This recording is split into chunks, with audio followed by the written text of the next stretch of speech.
कलाहांडी जिला एमरामपुर स्थित दुर्गा माधव सरकारी उच्च विद्यापीठ खेल पड़िया प्रतिवर्ष भली चलित वर्ष 75तम ब्लॉक स्तरीय साधारणतंत्र दिवस अनुष्ठित हो जाए। मुख्य अतिथि भाव गोष्ठी उन्नयन अधिकारी सव्यसाची बेहेरा जोगदे पताका उत्तोलन अनुष्ठित होता बेले तहसिलदार सुधाकर रहिता ब्लॉक अध्यक्षा श्रीमती मंदाकिनी सिंहदेव सरपंच श्रीमती बीणापाणी साहू पताका उत्तोलन बेले सहयोग करथिबा बेले प्यारेडर विचारक भाव एम रामपुर वनांचल अधिकारी अतीश कुमार दास थाना अधिकारी सुदर्शन नायक और अबकारी अधिकारी देवाशीष श्रीधर जोग देते पर छोट छोट छात्र छात्री मान द्वारा फैंसी ड्रेस उपरे प्रतियोगिता अनुष्ठित होता। फैंसी ड्रेस वरिष्ठ विभाग और कनिष्ठ विभाग प्यारेड में प्रथम स्थान अधिकार करते।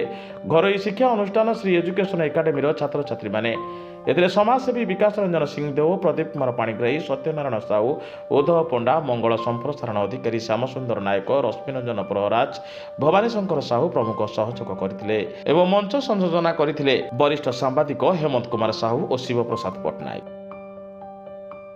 पश्चिम ओडिशा जोनाल हेड उद्धव पंडा रिपोर्ट साई सत्य न्यूज।